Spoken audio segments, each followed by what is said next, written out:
বিসমিল্লাহির রহমানির রহিম। আসসালামু আলাইকুম প্রিয় ভিউয়ার্স, আশা করি সবাই ভালো আছেন। আলহামদুলিল্লাহ আমিও ভালো আছি। মুক্তার শখের রান্না থেকে সবাইকে স্বাগতম। আজকে আমি গরুর পা রান্না করব, নিহারি রান্না করব। এই রেসিপিটি আপনাদের সঙ্গে শেয়ার করব। তো আশা করি রেসিপিটি ভালো লাগবে। চলুন মূল রেসিপিতে যাওয়া যাক। তো আমি এখানে গরুর পা নিয়েছি। তো পাগুলো ভালো করে পরিষ্কার করে নিতে হবে। পাগুলোতে লোম থাকে, আবার পাতলা চামড়া, কালো কালো অনেক ময়লা থাকে। তো এগুলো বটির সাহায্যে পাতলা চামড়াগুলো ফেলে নিতে হবে, আর লোমগুলো ভালোভাবে বেছে নিতে হবে। তো গরুর পা কিন্তু একটু সময় নিয়ে ভালো করে ধুয়ে নিতে হবে, পরিষ্কার করে ভালোভাবে ধুয়ে নিতে হবে। তো আমি গরুর পায়াগুলো ভালো করে পরিষ্কার করে নিয়েছি, লোমগুলো বেছে নিয়েছে, কালো চামড়াগুলো বটির সাহায্যে ফেলে দিয়েছে। তো এখন এটা পানি পাল্টে পাল্টে কয়েকবার আমি ভালোভাবে ধুয়ে নিব।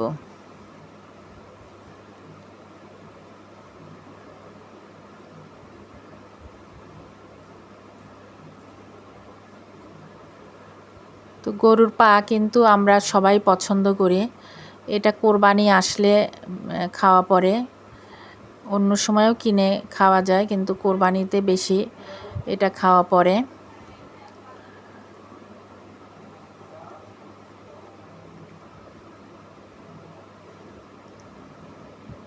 তো আবারও ভালোভাবে ধুয়ে নিব।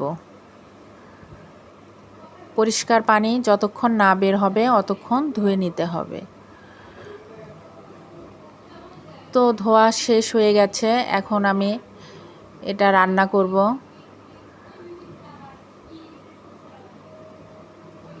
তো কড়াইতে আমি এগুলো দিয়ে দিচ্ছি। একটা বড় কড়াই নিয়েছি, বড় পাতিলেও রান্না করা যায়।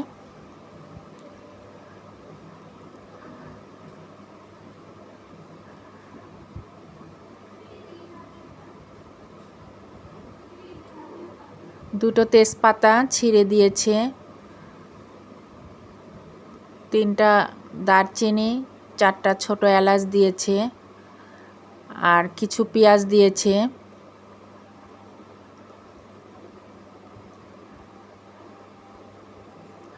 কয়েকটা কাঁচামরিচ দিয়ে দিলাম।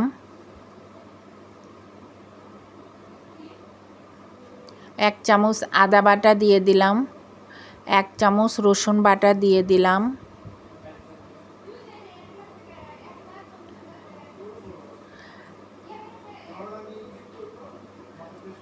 স্বাদ মতো লবণ দিয়ে দিলাম।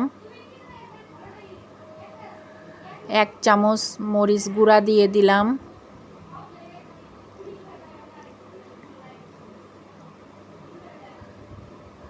এক চামচ হলুদ গুঁড়া,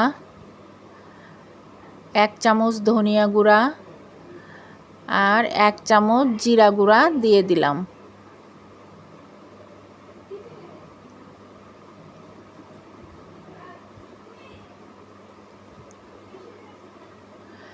এখন পরিমাণ মতো তেল দিয়ে দিব।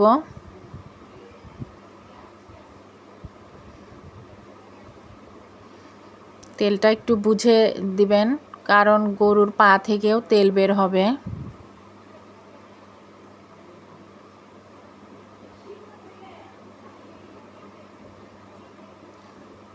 তো সবগুলো মশলা দেওয়া হয়ে গেলে এখন পানি দিয়ে দিব। পুরা হাঁড়ি ভরায় পানি দিব, পানি বেশি দিতে হবে।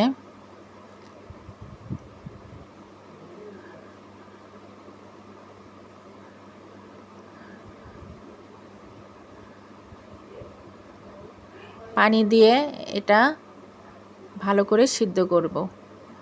এখানে আমি এক ফালা লেবুর রস দিয়ে দিলাম, এটাতে কালারটা অনেক সুন্দর আসবে।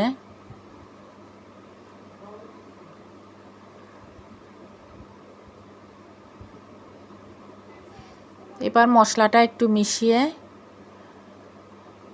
এটা ঢেকে রান্না করব। পানি আবার লাগলে আবার পানি দিব, কারণ সিদ্ধ হতে একটু সময় লাগবে আর এটা ভালোভাবে সিদ্ধ করে রান্না করতে হয়।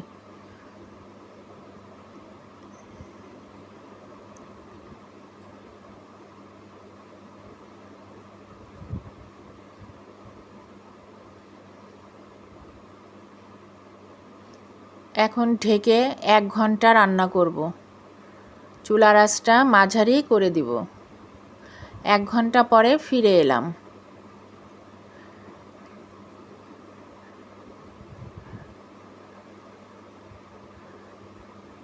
তো এটা আরও সিদ্ধ হবে, পুরোপুরি সিদ্ধ হয়নি।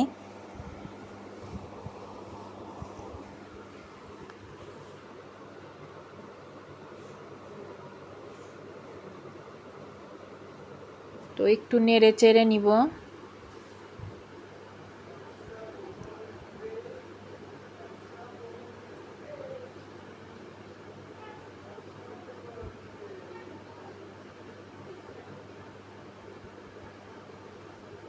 এখন আবারও পানি দিব আমি।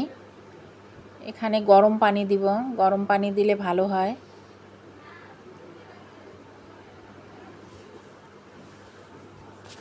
আবারও পানি দিয়ে কিছুক্ষণ সিদ্ধ করে নিব।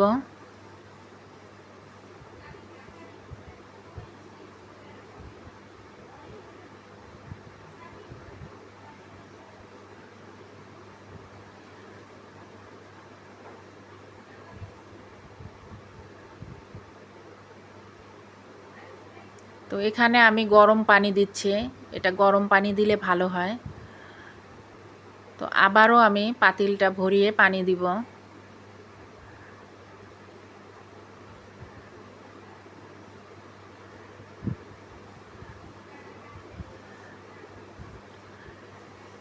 একটু নেড়ে চেড়ে আবারও ঢেকে দিব।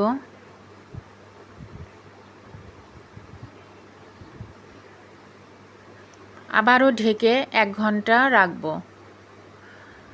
তো বলক আসলে চুলার আঁচটা একটু কমিয়ে চুলার উপরে বসিয়ে রাখবো। তো এখন পুরোপুরি সিদ্ধ হয়ে গেছে।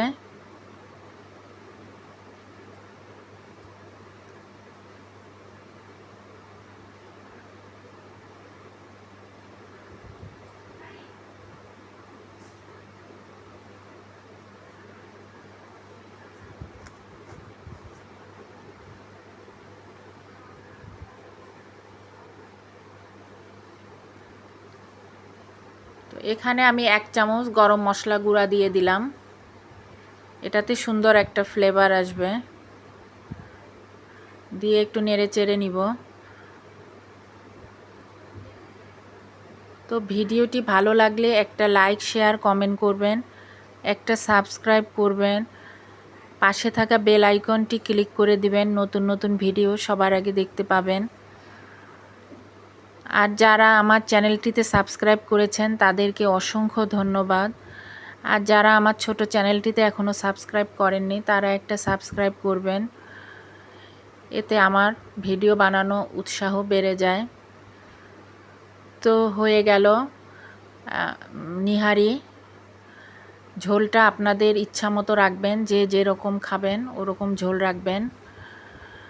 তো আমি এখন বেড়ে দেখাচ্ছি কীরকম হলো। মাশাআল্লাহ, অনেক সুন্দর হয়েছে, খেতেও অনেক স্বাদ হয়েছে। তো গরুর পা আমরা সবাই কম বেশি পছন্দ করি। যাদের ক্যালসিয়ামের অভাব, এই গরুর পা ক্যালসিয়ামের অভাব ঘাটতি পূরণ করে। তো এটা রুটি পরাটা দিয়ে অনেক মজা লাগে খেতে।